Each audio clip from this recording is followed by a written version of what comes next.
All right, continuing now with Vista 9. So we'll start off on number 1, uphill all day, often into the wind, into the sun in the afternoon. Let's start off with the tee shot. Basically, no matter where you're at on this tee box, I mean, I think that the strategy isn't too complicated here. It's down the middle of the fairway. From pretty much any tee box, almost without regard for how far you hit it. If you try to miss it a little right or aim a little right to make it shorter, you're putting some trees into play, some rough in play. Some people from number 9 sun might pick up your ball. But yeah, just down the middle, you got a friendly left side that keeps things kind of contained. If you miss it left, you'll have a longer shot in, but nothing much to say about the tee shot. This is as straightforward as it gets. Driver down the middle, no matter what, all day, every day. Approach shot.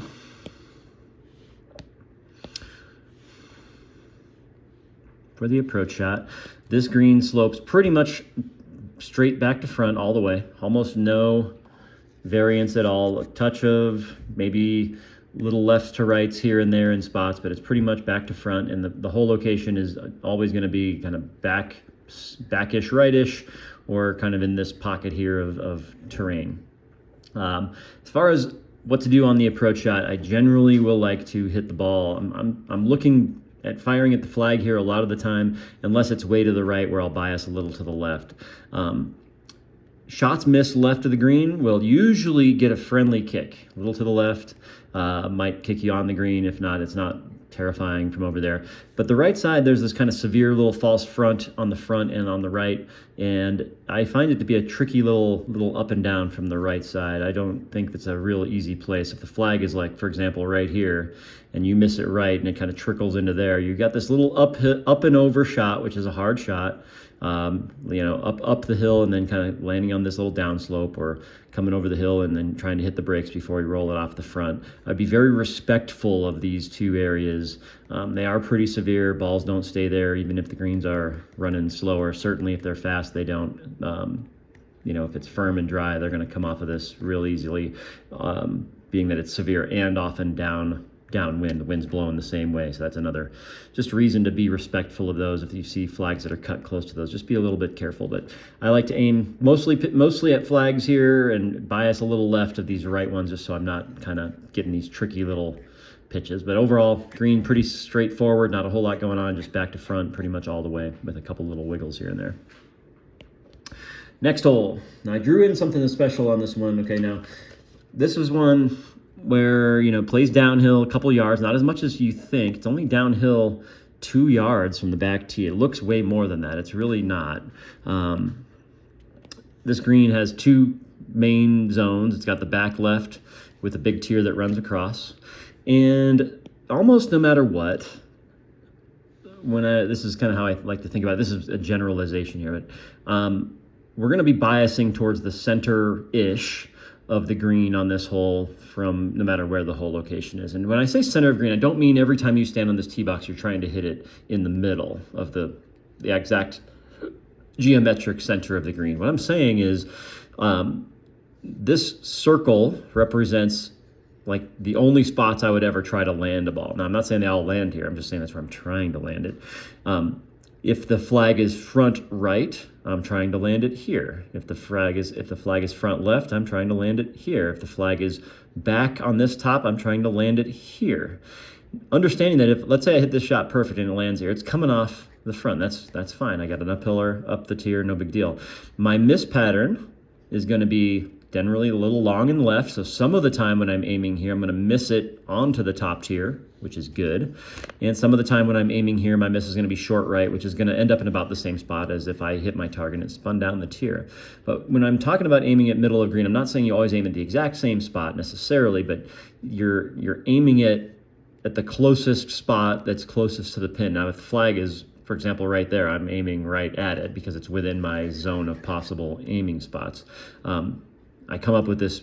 This is a decade Scott Fawcett course strategy thing that he does. If you want to learn more about that, I think I'm going to be doing a course seminar or course strategy seminar, and I've done them in the past. I can send you that information as well to come up with these yourself if you want to know, how do I know what to draw in here? How far in from the edges?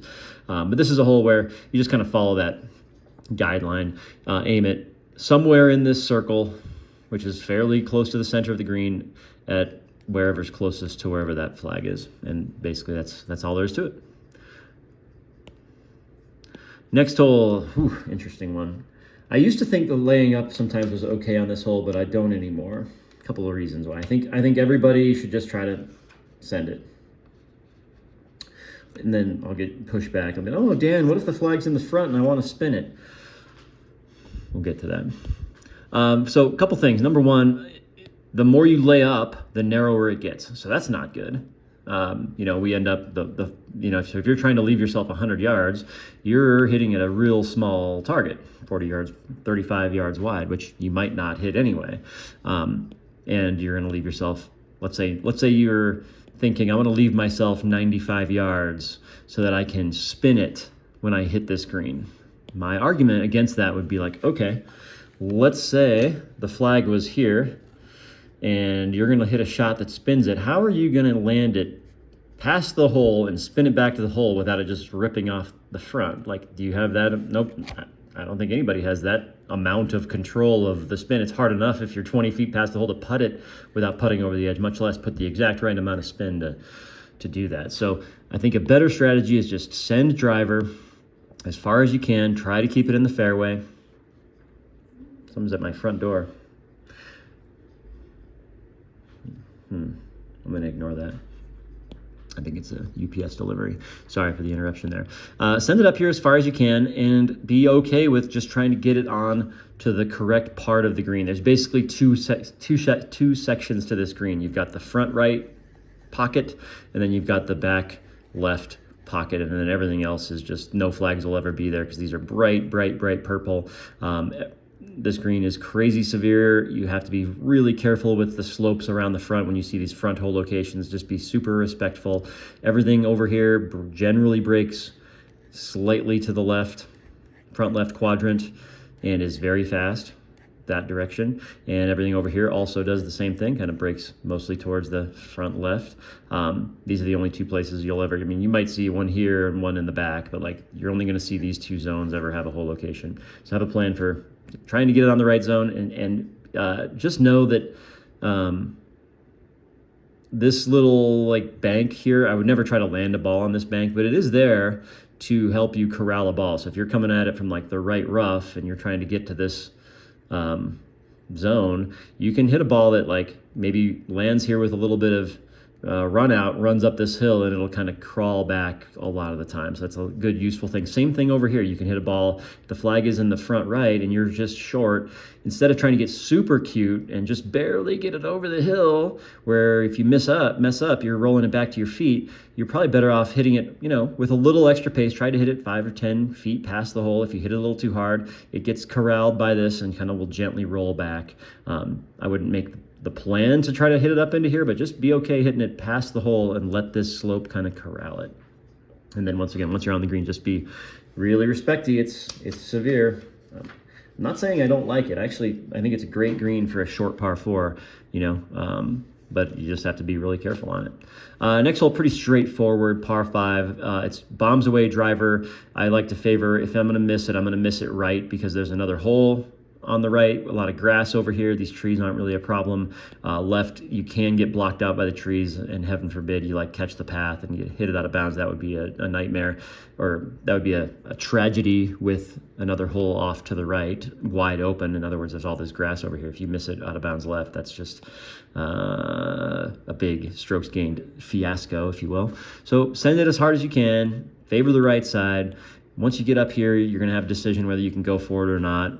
And by go for it, typically it's rare uphill into the wind that I'm really able to land a ball on the green. More often than not, I'm going to be trying to get it up around the green, which includes the bunker, includes all this left area for the most part.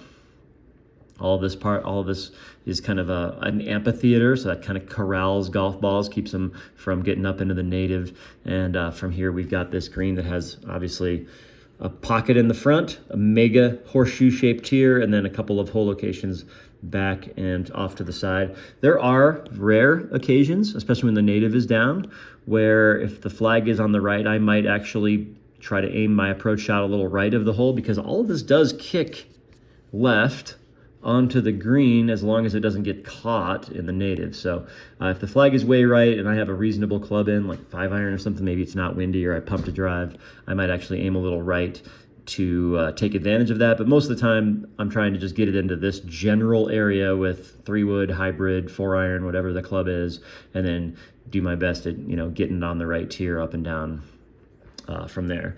A couple things to consider here. If the flag is in the front and it's windy, particularly if it's windy, definitely don't want to get much past it. So like if you end up on the back tier and the flag's in the front, downwind, it's going to be tricky to keep it on the green. So just be aware of the conditions when the greens get fast and the wind is blowing. Long gets worse and worse. Going up this tier isn't much of a problem ever. I mean, it's pretty straightforward. If you end up in this pocket and you have to putt to the back tier, that's not that big a deal. This does have the back edge, or this back portion of the green is kind of a moundy shape. It kind of slopes off the back into some tricky chipping areas and then slopes towards the front. So think of that as like a mound. Everything over here pretty much back to front with a little bias towards the tier, and then everything up here in the front's just all going towards the corner. Brings us to the next hole. I think this is my hardest hole relative to par. I'm just terrible at this hole, and I think a lot of people are too. It's just a hard one. Long par 3 with a bunker, shaped the wrong way for a right-handed player. Typically wind, if it's blowing, it's heavy off of the left, which you sometimes almost might even forget. You might not even feel it from the tee box because you've got the cover from the hill that's next to the tee box, and there's like this high spot here where the little pull off is. All of this is real protected. So you might walk off this hole into the wind and then stand on this tee box not feeling much wind, watch your ball take off and just peel off to the right. Miss the green right is dead. Pretty much everywhere, to be honest, other than short, is dead if you miss this green. Missing it right. Bunker's your best bet. Anything right of that is kicking hard right, typically because the wind's blowing it that way, the slope goes that way, and it kicks into the native pretty easy. And then on the other side of the spectrum, if you hit like a hot pull, hot hook, anything that lands much left of this is kicking over the path down into no man's land over here where you're on weird grass, blind flop shot over the hill. You'll find it most of the time, but it's not the place to be. I think this is just a really tough hole. General game plan for me is I try to hit it to the frontish, thirdish. I'm going to see if I can... I'm going to try to hit it right around this area regardless of hole location, just because everything is kicking away. It's a long club. I mean, I'm hitting 4 or 5-iron here most of the time. It's windy. I'm just playing this one super conservative, just trying to keep the golf ball on grass as my general rule, and totally cool if I walk out of here with bogey. Bogey in this hole is not the end of the world. It's easy to make a mess of this hole. As far as the green goes, gentle slopes for the most part, going left to right and on the back side of the green. So back side of the green kind of goes this way. Front side of the green pretty much back to front with a little bit of that. So once again, green is in itself not that severe. I would say it's kind of hard to read because of that, but just if you can kind of remember the back half kind of goes mostly this way and the front half kind of goes mostly towards the front, you should be in pretty good shape. Next hole. Drive a little par 4 for mini players, and I do recommend you go for it if you can. So off the tee, if you can get it up here, if you have a chance to like drive it up near the green, whether it's driver or less club, the target is always going to be front right quadrant of green, period. That's going to put the bunker in place some of the time, not the end of the world. All your misses to the right, as long as your target is the front right quadrant, your misses to the right should be totally fine. The worst place you can be is this bunker, but everything else is easy pitches and chips. You're never going to hit it over the path if you don't want to fly it to the back edge of the green by any means, which puts the cart path in, level 3 communications or whatever they call it now into play. But if you target here and you hit a reasonable shot, you're going to have, you'll either be putting or you're going to have some kind of a shot you can easily get on the green. If you can't get it up there, for example, this bunker cover you got to have in your head. If you can't comfortably cover that bunker, you are probably better off just hitting it to the middle of this landing area, leaving yourself 80 yards and playing it in 2 shots. And that's totally fine too. If you're standing on that tee box and you're not pretty confident you can cover this bunker, then don't go for it. this bunker would be it's a bad place to be, for just, let's put it that way. It's, you know, having a 50-yard bunker shot is not anybody's strength, including my own. Once you're up around this green, there is a little, it looks more severe on the book than I believe it does in real life. There is a tier here. Basically the front part of the green all breaks towards the native over here. And the back half is a little funky. It's just funky. I mean, you look at these arrows, they're kind of all over the place. A lot of pretty subtle reads. It's hard to even tell you like a general rule of thumb, I would say. It's just kind of flattish. Gosh, what would I say about this? Let's go on this. Hard to read. I mean, if you look at those arrows close, you can see they're kind of all over the place. Pretty flat. Just don't over, I would say, I guess a general rule of thumb is don't play a ton of break on the back half of the green. If anything, the predominant slope would be towards the bunker, but don't overdo anything there. Good hole to make a birdie on for sure. Which then we follow up with like top 2 hardest holes on the course. I can't remember which one I assigned the hardest. It was this one or Sunshine 7. But all right, we get to monster long hole here. It is mega downhill, which makes it play mega narrower. Okay, so a good way to think about it. When the hole is really, really downhill, the ball is in the air for longer, the dispersion gets wider, bigger, greater. So even though it looks, 60 yards wide on the GPS, because it plays downhill, the tee shot plays downhill like 30 yards. Let me look and see if that's true. Yeah, downhill, plays like 28 yards downhill, which is crazy.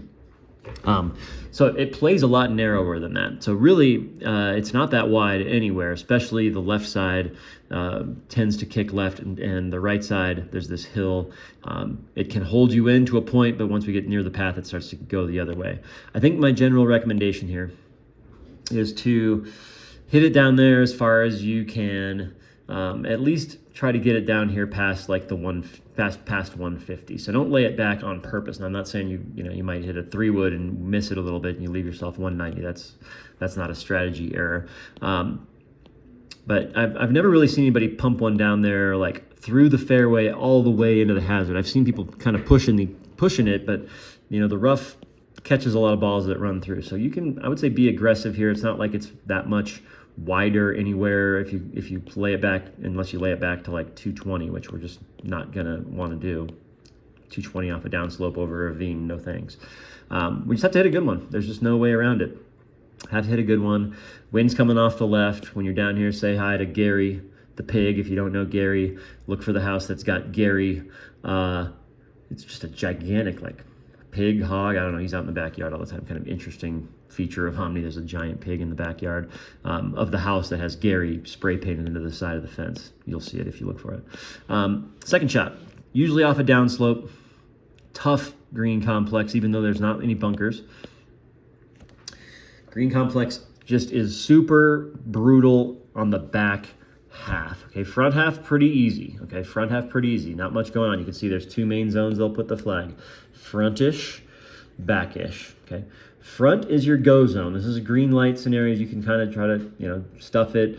I would definitely leave it short if anything. The area in front of the green is pretty low key, pretty flat, no major features. But once we get beyond the front of the green, it's the back half, everything gets really severe. So these slopes get super severe. These slopes get super severe. Everything gets super severe away from the green, and it kind of gets to be like this little turtleback. So I would hesitate shooting for the back of the green unless you're way down there and have a nice wedge in your hand. I'm typically trying to just if the flag's in the back, I'm trying to land it maybe in the middle of this one, and hoping sometimes it sneaks back there a little ways. But I don't want to like aim for a back left hole location, bounce it off the back down into the slope, up against the collar, and you're just hosed from there. You're going up a severe slope and then down into a down slope. So just be really careful to back hole locations on this hole.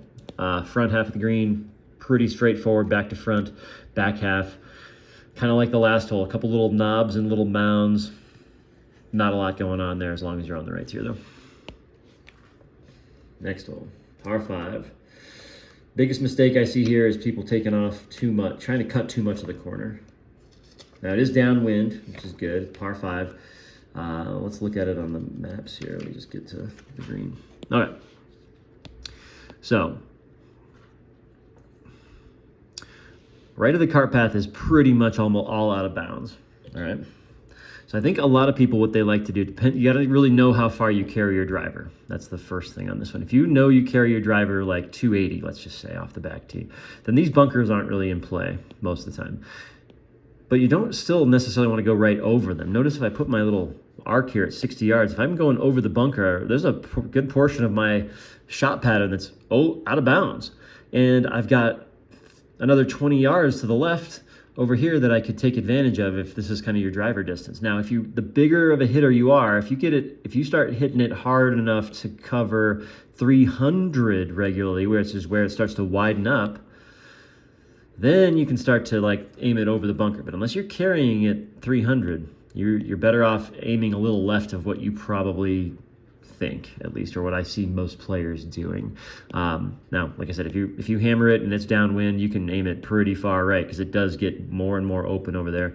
There is a hazard on the left. It's not the end of the world as far as hazards go. If you did hit it in the hazard, you could likely play it or chip it out, or if you lose it totally, you're still dropping with you're taking a good drop with a wide open shot. So it's really at worst a one shot penalty, as opposed to some other hazards where the drops are worse. So just be careful not to miss too far right here. The big miss, the way that everybody messes this hole up off the tee is just always too far right from what I've seen in my own game and people I play with and in playing lessons. For the approach shot, there's a bunker you definitely don't want to be in, which is this first one. These ones aren't the worst if you're a good bunker player. This is actually a hole, though, where a lot of times if you're going for this green in 2, you can afford to hit it a little bit past. Past the hole is pretty, it's once again, it's kind of an amphitheater back here. The chips aren't too bad. The green isn't crazy severe downhill. It's not like we're landing it on a mega downslope if the flag is anywhere in there. Typically, the wind is going this way. The wind is blowing in your face, so that makes those shots kind of easy. So if I'm going to make a mistake on my approach here, I'd rather see more players err on the side of going long than being short. Just because these bunkers are no gimmies, and this one especially. And long is just, I don't think I've ever in my life seen somebody hit it long into the native. Everybody that's ever hit it long has a relatively easy pitch or chip to almost every hole location. This green, the only major part, there's a little tier on the right, and the front part's pretty severe. The green, once where they put the flags, typically is going to be pretty much back to front with a little bit of bias towards the front right corner on average. It's just not that, it's not that brutal of a green once you're on it. Next hole, I think I used to play this one poorly when I was in college, so we played this course right when it opened and when I played for CU. I always hit 2-iron here, which looking back on it was just stupid.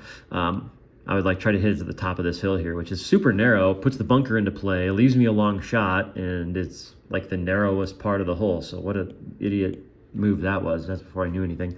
Nowadays, the play is just hit it down here if you can. Okay, if you can cover the bunker, go ahead and do so. It widens up.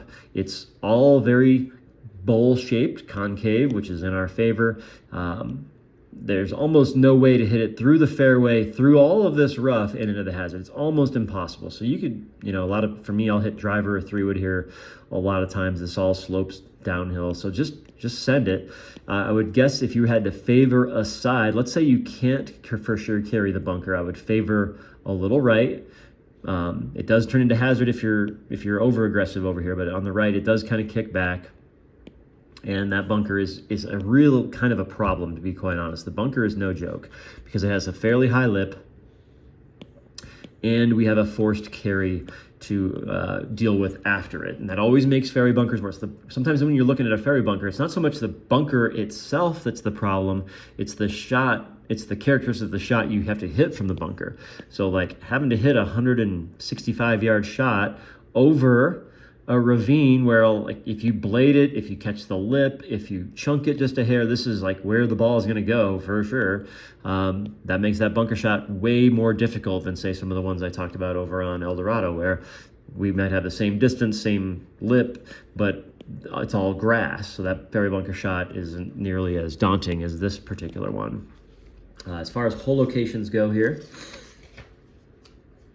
this green is fairly severe and pretty complicated. It's got this crazy, like, mega mound in the back, and then big tier here, and then a little landing zone here. So if you think about hole locations, we've got a couple. We've got front left, in which case our target's going to be basically pin high and a little right of it, being okay with being a little long, because the front does, I feel like over the years, this front has gotten more severe. Like, I feel like I used to be able to miss it short, and it would just kind of like roll down to the front fringe and stop. Now it just rolls all the way down to the bottom of this hill, which is just awful. I don't know if they mow it a little tighter or if the earth is shifted or what.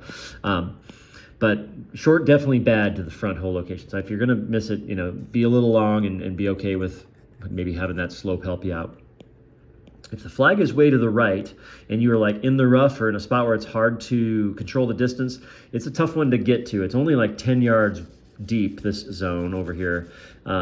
Hard to both cover the bunker and say stop it short of going over the back. So if the flag is over here and you're in a not a great, green light, nice lie in the fairway, you probably want to aim a little bit left of that so you have a much deeper zone of green to work with to land the ball on the green and stop it there.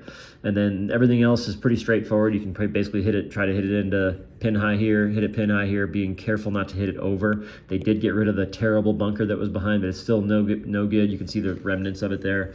I don't think I've ever been in it since it's been a grass bunker, because I do not hit it over greens. It's like a rule of thumb of mine, unless very specific scenarios. But I can tell you that over is dead. Down in that grass bunker, hitting onto a downslope is just not the place to be. So hopefully that makes sense on Vista. I think the closing stretch of Vista, basically outside of hole number 6, holes 5, 7, 8, 9 are pretty nasty. So even though there's some gettable ones on Vista, like 2 drivable, borderline drivable par 4s, there's enough hard holes to make up for it. So as far as difficulty of 9, I felt like it's easier to go low on Vista because there's more birdie opportunities. Par 5s are a little more, both of them are a little more reachable than the combination of ones in El Dorado. But the hole 7, hole 9, hole 5, that par 3, I think are some of the hardest ones on the property.